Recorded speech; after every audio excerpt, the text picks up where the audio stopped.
Olá pessoal, aqui Micael Sousa do canal Jogos no Tabuleiro, hoje para falar dos jogos que eu mais gostei de jogar no ano de 2022 em modo multijogador. Alguns destes jogos são jogos mais antigos, outros são jogos que eu voltei a jogar por algum motivo, ou joguei pela primeira vez. Não são de 2022, quase todos, acho que não há aqui nenhum que seja de 2022, salvo erro, penso que não.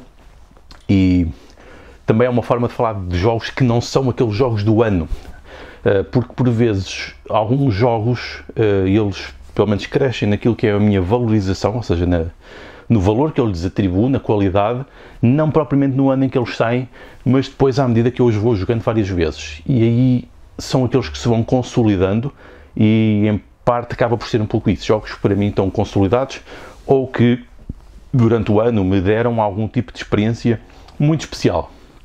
Isso também acontece e, por vezes, essa experiência pessoal relaciona-se com as pessoas e o momento em que jogamos os jogos. Portanto, isso também é uma coisa que influencia sempre. Então, número 10. Número 10 foi o Abomination. Um jogo um bocado grotesco, porque estamos a fazer monstros, os famosos monstros do Frankenstein, em que estamos a fazer um jogo de alocação de trabalhadores, em que no fundo o que nós queremos é partes de corpos humanos para construir o nosso monstro. E obviamente temos aqui várias barras de progressão, como cimento, que nos vai permitir conservar estas partes.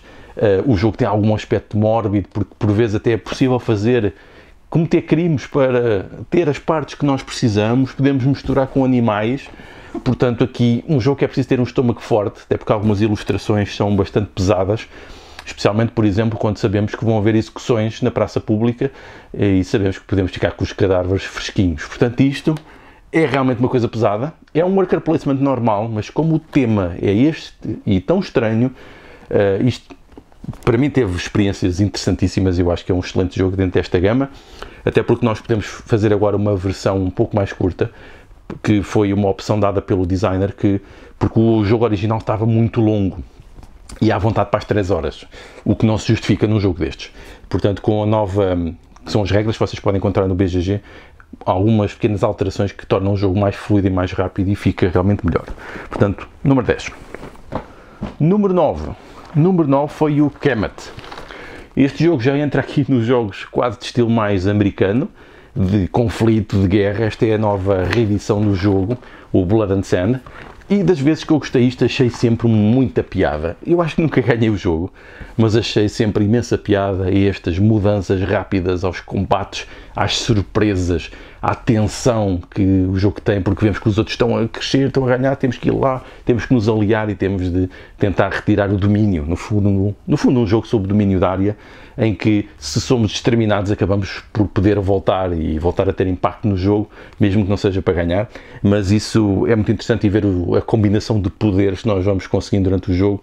Isso também torna o jogo bastante interessante, bastante poderoso. Portanto, eu recomendo vivamente este jogo dentro destes jogos de miniaturas, de combate, de conflito no território. Número 8. Entramos também num jogo com algumas miniaturas e territórios e é também o Scythe. Também gostei bastante de jogar isto. Joguei para aí 2 vezes este ano, não foi mais que isso, mas foi tipo uma recordatória de um jogo que eu continuo a achar que é muito bom dentro da sua categoria, que nos permite explorar o sistema de jogo de várias maneiras.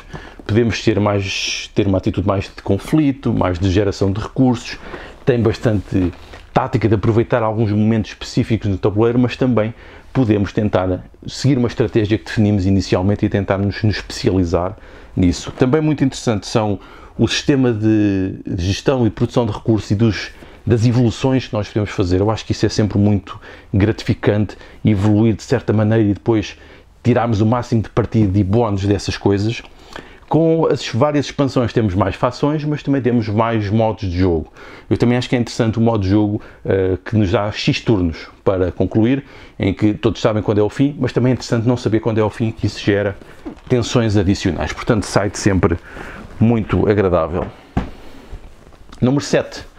Provavelmente aquela que foi a minha surpresa do ano, e é o Secret Hitler, jogado na InvictaCon, e foi uma experiência das melhores do ano.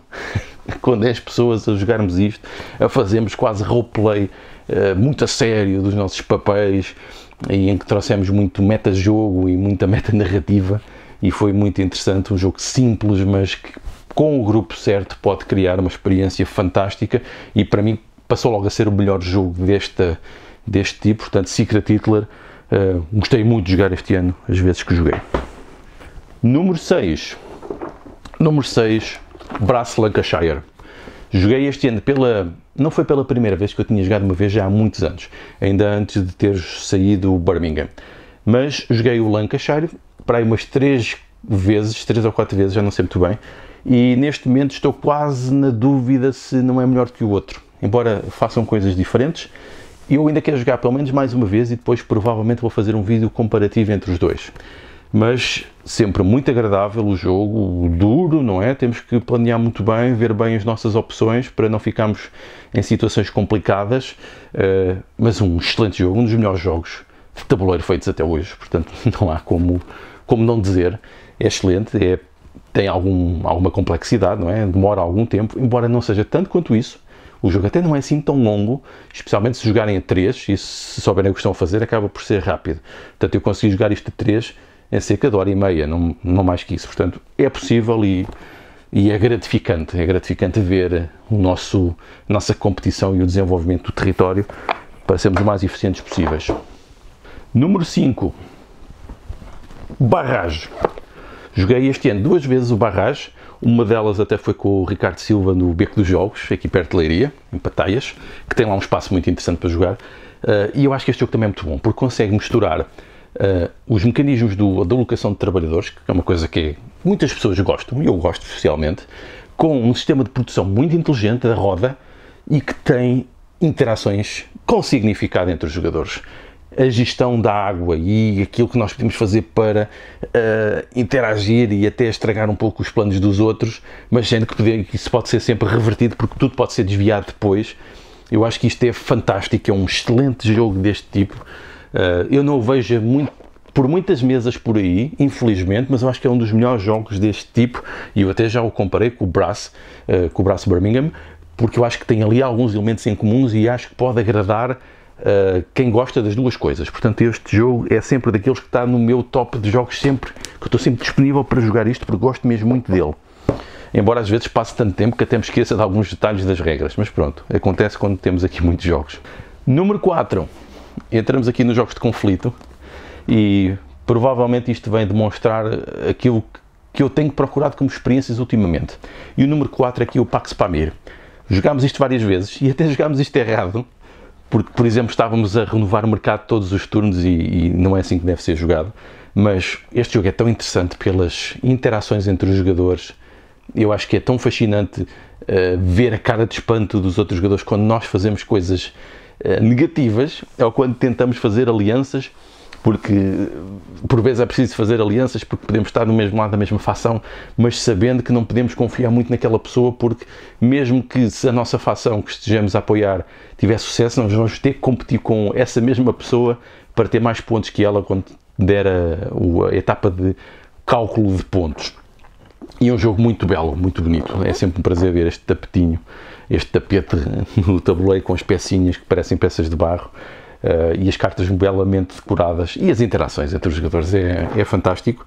Normalmente nunca ganho este jogo, mas adoro a experiência de interação com os outros jogadores e tentar fazer alguns planos e tentar gerar algumas surpresas naquilo que é um jogo que vive do sistema caótico, que no fundo é aquilo que está a ser replicado, porque é um sistema também político que era caótico e ainda hoje continua caótico no Afeganistão.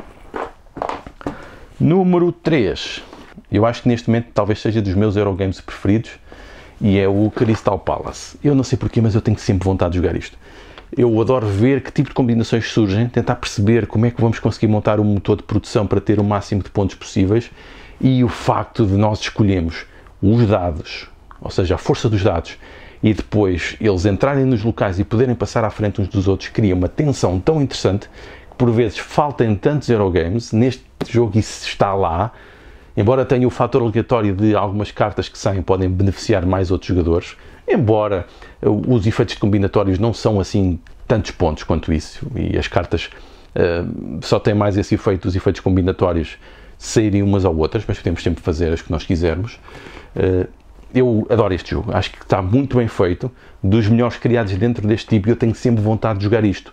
Eu não sei se não foi o meu número 1 quando isto saiu, que deve ter sido em 2019, salvo erro, mas continua a estar muito alto nas minhas preferências e eu adoro isto, estou sempre disponível para jogar isto. Número 2. O número 2 é o meu número 1 dos jogos preferidos, é o Root. Joguei várias vezes este ano e gostei sempre, é sempre interessantíssimo ver as dinâmicas. Outro jogo que vive muitas interações entre os jogadores, em que estamos a tentar fazer planos, influenciar os outros e tentar maneiras surpreendentes de tentar ganhar e ter domínio, que nos leva a debater com os outros e a falar como é que nós vamos fazer para equilibrar o jogo já que o outro jogador vai à frente. E por vezes isso é apenas manipulação. Algo genial do Cole Arwell, também o autor do Pax Pamir, que claramente acredita que devem ser os jogadores equilibrar o sistema de jogo. E isso é interessante quando os jogadores estão disponíveis para fazer isso. Quando os jogadores estão disponíveis, acho que isto brilha pelas interações e pelas possibilidades estratégicas e táticas que o jogo tem. Eu adoro, sempre disponível para jogar isto e com muita vontade de jogar com as outras fações que ainda não joguei, só joguei com as 4 bases, estão a ver, e tenho todas as outras por explorar ainda. E o número 1 foi das experiências mais interessantes que eu tive de jogos, aconteceu durante a Leiria Con, infelizmente não se repetiu, mas eu espero repetir assim que possível, que foi a experiência a jogar o Dune, o original, nesta reedição de 2019 do original de 79, em que é um jogo que vem destruir todas as nossas percepções de equilíbrio, que quando nos descrevem como é que é o jogo, as regras, nós pensamos, não, isso não pode ser. Isso é demasiado broken, demasiado radical, demasiado poderoso, mas depois vamos ver que todas as fações têm coisas aqui um pouco do outro mundo, ou não fosse mesmo outro mundo, não é? Do outro mundo, muito poderosas, mas que vêm criar uma interação brutal entre os jogadores, altamente temático, faz-nos transportar aqui para este mundo de Dune, que nos vai transportar para o mundo do Frank Herbert, e uma coisa de fantástica, eu não consigo falar melhor disto. Claro que não é um jogo para toda a gente, não é um jogo para jogar em todo lado, é um jogo de guerra com muito conflito, com bastante aleatoriedade, com bastante surpresa, que entra nos jogos americanos, eu diria que é um dos mais conhecidos em Mary Trash, mas eu adoro e adorei a experiência, não para jogar sempre, mas foi daquelas que me marcou mais durante este ano. E pronto, como sempre, ficaram aqui as minhas recomendações, foi as coisas que eu mais gostei, não há nada mais enviesado e mais subjetivo do que isto, mas ficam as minhas recomendações, a partilha daquilo que eu gostei, e fico sempre muito curioso para saber quais as vossas sugestões, partilhas também o que gostaram de jogar neste ano de 2022 em modo multijogador. Obrigado, adeus!